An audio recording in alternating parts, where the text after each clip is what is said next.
So I know there's other people out there with this issue suffering online because I see it, so I'm gonna try to make this as quick as possible. I bought a cozy 35,000 BTU wall furnace for my cottage in Pennsylvania. It sits right next to the door that leads out to a non-insulated sunroom, which in Pennsylvania in the winter is basically useless storage, cold, very cold storage. In the year that I've had this thing, I've replaced 3 thermostats on it, trying to troubleshoot what's going on with it. My third thermostat, I bit the bullet and bought something a little bit higher end, not much higher end. I think I spent like 30 bucks on it, but it's a far cry from what Cozy sends to you in the box. It's digital, it's a Honeywell, and it seems to kind of just help the system, this whole thing, function better because it can just kind of decipher temperature better, and it regulates itself better. To cut right to the chase on this, the problem that seemed to be consistent with this is I would turn the thermostat on to a heat that is, you know, undeniably hot, something that should definitely kick this darn thing on. And sometimes it would kick on, sometimes it would not kick on. So, you know, sometimes it would fire right up and it would work great for a month. Other times the thermostat would click and call for heat, and this thing would fire up for about 10 seconds, 30 seconds, and then fire back down, power down. And other times the thermostat would click on and call for heat, and absolutely nothing would happen. To build on that, the pilot light has never been an issue. Never, ever has the pilot light been an issue. It's always lit. It's always a nice blue flame. That didn't seem to be the issue. After having a lot of different people kind of get in on this, including Cozy, everybody pretty much came to the same consensus that if you're able to pull the wires off of your thermostat and hold them together, and the furnace fires up faithfully every time, which it did, and you're replacing the thermostats, it clearly isn't the thermostat. It's got to be the gas valve. So I went ahead and got a gas valve from Cozy. I replaced it, and the problem still persists. The only fix for this, regardless of which thermostat I had and which gas valve I had, whether it be the one it came with or the one I just replaced in it, the only fix for this solution I have found is to either smack the side of the furnace. Obviously, when the thermostat is calling for heat, don't just smack, you know, the furnace, but, you know, let's say it's 60 degrees in your house, you turn your thermostat up to 70, obviously that's going to call for heat, and the thing does not fire up, but the pilot light is lit. I'll smack the side of it, it fires right up, we're good to go. How long that works for is anybody's guess. Sometimes you smack it once and it works good for a month. Other times you have to get up 4 or 5 times in a night, completely lose a good night's sleep over it because you're getting up every other hour to smack it on. Similarly, if I didn't want to smack the side of it, I would take the back of a screwdriver, like the handle part, and lightly tap on the gas valve or that elbow right there. Any way you did it, whether you smacked the side or tapped on the gas valve or the piping, it always did the same thing. It forced the burners to light, which was great. I don't quite know what's going on here, but that was kind of what it was. So people said replace the gas valve. I did replace the gas valve today, and still the same issue. So I'm wondering if it's a correlation with something over here, because when I tap that elbow right there, it always kicks this thing on. So in thinking more and more about it and dedicating yet more time of my life to this damn issue, I took the shutter, loosened the screw on it, and opened that wide up, wide up, as you can see. That shutter used to look like, let me show you the shutter that I got from Cozy. This is what the shutter used to look like. It used to be closed like that. But when I opened the screw, it opened it up fully like that. I think as of right now, that's the issue. because I've found some correlations with this and opening my door to go outside. There's times where it won't kick on, and I open the door, and all of a sudden as I'm closing the door, I hear the thing kick on. That leads me to believe a gust of wind in this older, drafty cottage blows from right there to right there, and basically, I don't know, creates some kind of air pocket that helps the thing turn on. I guess this thing wasn't getting enough air. Now, which is odd, because up until about 2 days ago, that hole right there that leads down into my small crawl space of a basement was completely wide open. And there was cool air blowing right up through there. I took some insulation foam, sprayed it, and plugged that up as suggested by a lot of people. But whether that was blowing cool air into the house or it's plugged up like it is now, that does not seem to have had any kind of effect on it because the problem still persists.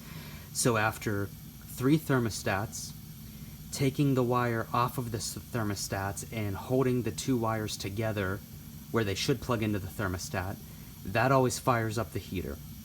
After using a basic multimeter, now keep in mind, you know, it's a basic multimeter. It's not the HVAC one that's like $150 to $250.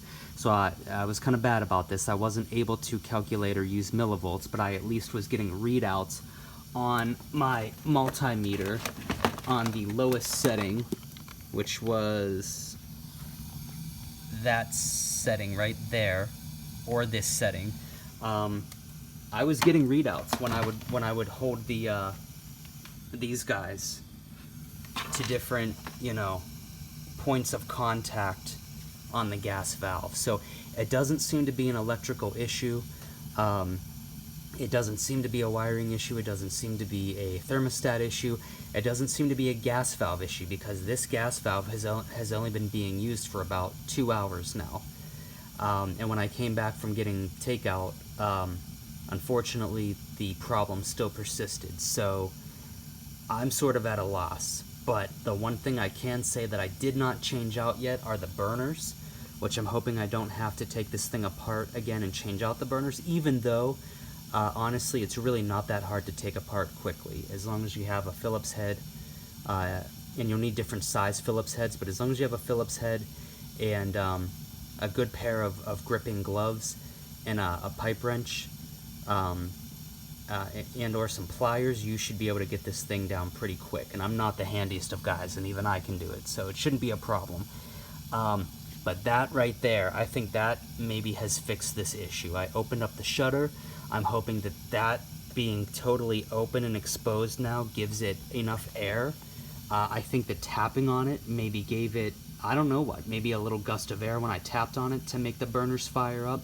Because that's the issue, and that's why people were saying it's the gas valve, is that the pilot light always stays lit.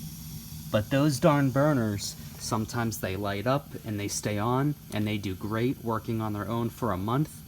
Other times they fire up for 30 seconds and then they go down, and it's a very long night for me. Other times they don't fire up at all, and I have to smack this thing around to get it to work. I don't know. I'm just trying to help out the community out there, because I've seen a lot of people post very, very similar issues about wall furnaces, and I've yet to find anybody who has a solution. And the crazy thing about this is that these wall furnace units are on a 750 millivolt system. This is not hooked into the wiring of the house. There is no light switch to turn this thing on and off, like cutting power to it. It's super simple. The thermostat wiring,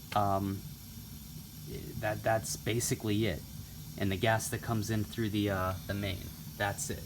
So I don't know, it is kind of weird. It's a deceivingly simple system, and yet it seems like a lot of people have problems with these things, and I'm almost very regretful that that I went with this kind that goes into a flue rather than a I think they call it like a direct vent out, where they would have drilled a hole into the wall and taken a pipe straight out to the outside where the fumes would go that way. Maybe that would have been a better solution, maybe not, I don't know, but this is what I've been working on for about a year, guys, or in the winter months when I have an issue and it's unusually cold in my house. I spend a lot of time sitting here in this position with a handful of tools, the cozy manual, and deep dives into online do-it-yourself forums, and friends of mine that are HVAC, and other people, contractors that are friends and stuff. No one can really pinpoint the damn issue. I have not replaced anything else on this unit other than the gas valve and the thermostats. Could it be a thermocouple issue? I don't think so, based on the readings I get on my multimeter. But at this point, it's the never-ending project that somehow stays broken, even though I really can't find the actual issue on such a deceivingly simple system. One thing I will say is that opening up that valve that I think was the issue made no real difference to the flames at all. The flames were blue, a nice blue with very little yellow, when this thing was completely closed, and the flames are still the same with that thing completely open. So I don't know. In the pilot light, I've tried to shrink the pilot light down. That didn't help, at least it didn't seem to. It seemed to actually hurt it and cause it to not kick on easily, which is obvious. I've also opened up the pilot adjust screw very open, very loose, and got that pilot light loud, long, super noisy and hissy, and nothing really has seemed to do the trick yet. So I'm thinking it's maybe an air issue, because obviously I just replaced the most expensive part on this thing, and it still continues. So changing out, for those of you who do want to know though, changing out the gas valve is really not that hard at all. I am not experienced in this stuff at all. Although I have been researching it for about a year and trying to troubleshoot it. I just cut the gas coming into the wall down there in the corner there, right on the other side of this wall. There's just a simple lever. When it's sideways, the gas is cut off. When it's turned straight up and in line with the pipe, gas is coming through. I cut that off. Got myself a good pair of real sticky, grippy gloves, a couple of Phillips head screwdrivers, a real good pipe wrench, and some good basic wrenches, and a couple pairs of pliers, and basically pretty easy, especially when you have the right tools and gloves to really help you grip. But basically, just get the light so you can see that pipe going into the gas valve. You unscrew the gas valve from that pipe going into the gas valve, you unscrew the gas valve going into that pipe. So on either side of the gas valve, there's pipes going in. You unscrew those. Obviously, like I said, shut your gas off. I'm not a professional, so you probably shouldn't take my advice, but that's what I did. Screwed it back on. Got my soapy water solution. Wired everything back up. I've got this thing memorized after staring at it for a year. It's really not a technical system, so it's easy to memorize quickly. Turned the gas back on. Did not light the pilot right away. I turned the gas back on. Waited about 10 minutes. Sprayed soapy water on all the connections just to make sure there were no leaks. And then right there. And there weren't any leaks. There was no bubbles bubbling up. It seemed fine. I didn't smell anything. Consulted with a few different people since I had never worked with gas before. Everyone said it seems fine, seems good. Wired it up. Lit the pilot light. Once again, sprayed bubbles where they needed to be. Looked again just to be real safe. Pilot light took a minute to light up, I think because gas had to initially pass through the gas valve. It didn't light right away, which scared me. I thought I broke something. But after about 3 tries and really holding in that pilot light switch, the pilot light lit up. I held in the switch, obviously, to heat up the thermocouple, turned it on, turned on my thermostat, turned the thermostat up so that the thermostat would call for heat, and it fired right up. And as it fired right up, once again, I sprayed bubbles. I looked for bubbles. There were no issues. I've got carbon monoxide detectors on the bottom as well as the top of the unit. There was no issues, and it's been hours now, and I'm fine. And yeah, it's just trying to give you guys everything I can on it. But yeah, the replacing the gas valve seems like a really big deal, but for someone who's not real handy, or at least, you know, doesn't do this day in and day out, it really wasn't that big of a deal.